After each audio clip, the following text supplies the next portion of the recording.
بخبرك አይተ ጌታቸው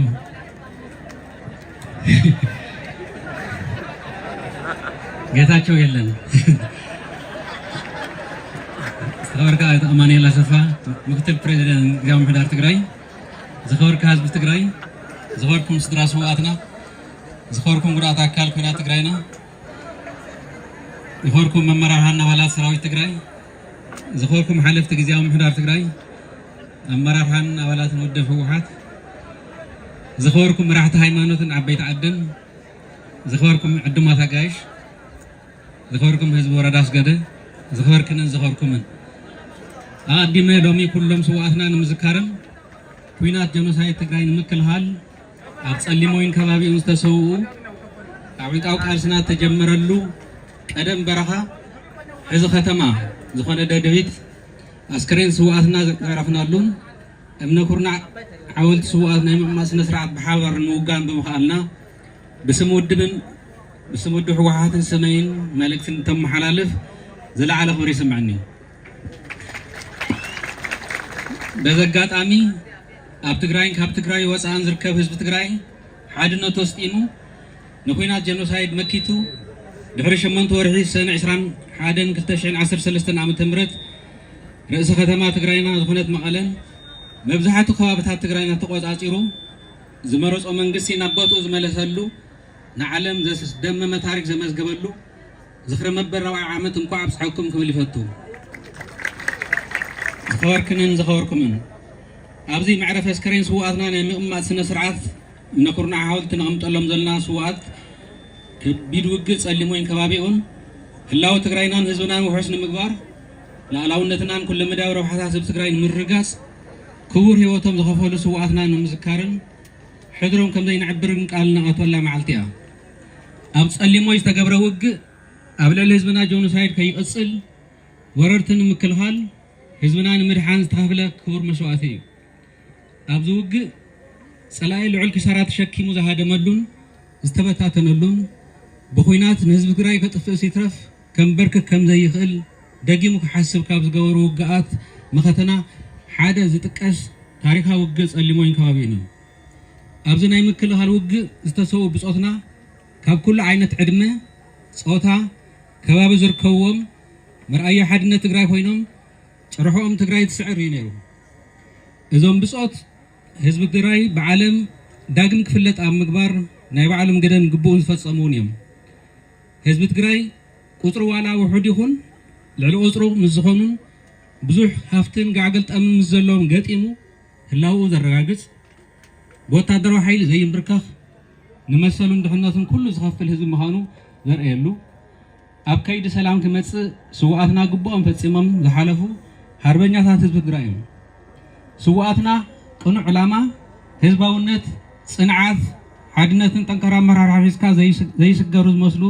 ክትሰግር ከም ትኽእል ንዓለም ዘረጋገጹን እዮም ዝኸበርክንን ዝኸበርኩምን ሕድሪ ሰዋዕት ኣይንጠልምን ማለት እዞም ብክብሪ ዕፅምቶም ዕርፎም ዘለና ሰዋዕት ዝወደቑሉ ዕላማ ተረዲእና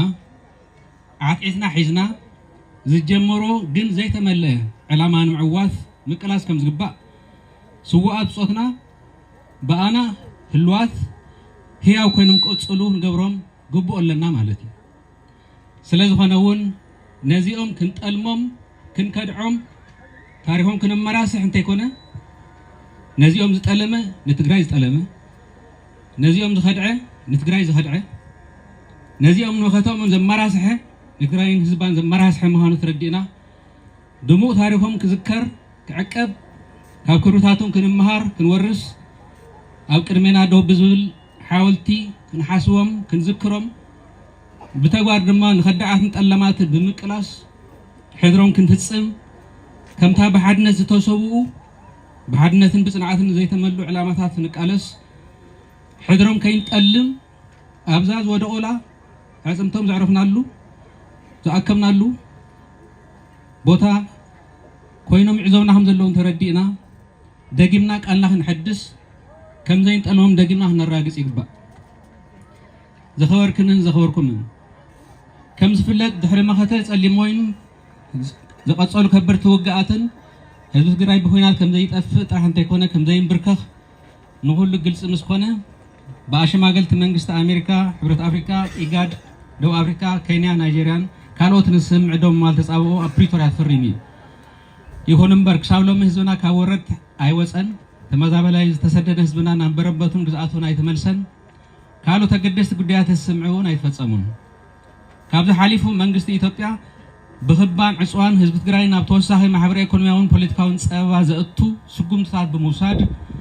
ትሕዝቶን መንፈስን ስምምዕ ዝጻብኡ ምንቅስቃሳት ኣብ ምክያድ ይርከብ ብምዃኑ ውድድብና ህወሓት ከም ፈራሚ ስምምዕ ፕሪቶሪያን ኩሎም ዝምልከቶም ኣካላት ብዘይምቁራጽ ብስምምዕ ፕሪቶሪያ ዘይተፈጸሙ ጉዳያት ክፍጸሙን ንስምምዕ ፕሪቶሪያ ዝጻብኡ ተግባራት ደው ክብሉን ክእረሙን እናፍለጠ ዝመጸ ኮይኑ ሕዙን ብዘተን ሰላማዊ መንገድን መፍትሒ ክረክብ ቀጻሊ ጻዕሪ እናካየደ ይርከብ نايز تمزابلون تسددون حزبنا نامربتهم مملاس غزيو زحالف وراي بمخانو ابزي يله غزي كغبر كال كلن مغبار للو كله حادነት ትግራይ በመስጣም ኩልና ዘዓለ ጻረብ እንገብረው ለዋን ከምዘልና ተረዲና ኩልና እጃምና በሐላፍ ክንጻወት ይገባ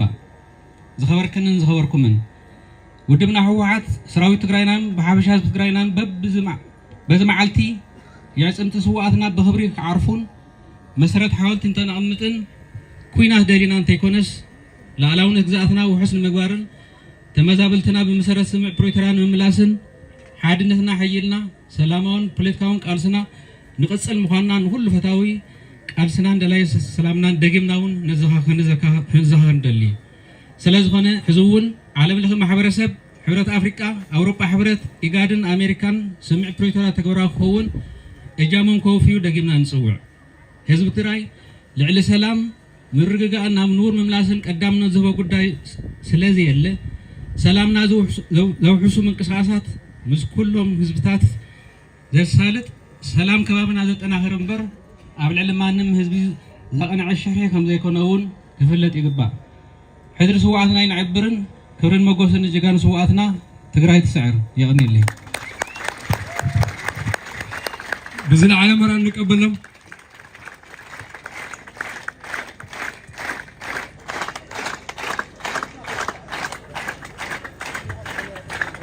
يعني لنا أمودأتا مكتل بريزيدنت جزام محدار تقرأين مكتل بومبر ودنا ودو حوحاتن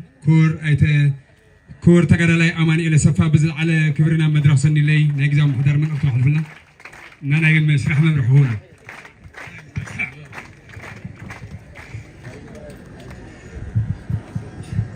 زخبر كا دكتور دبرزين قبر ميكائيل أبو بومبر ودنا زوايا نحرنا تقرأي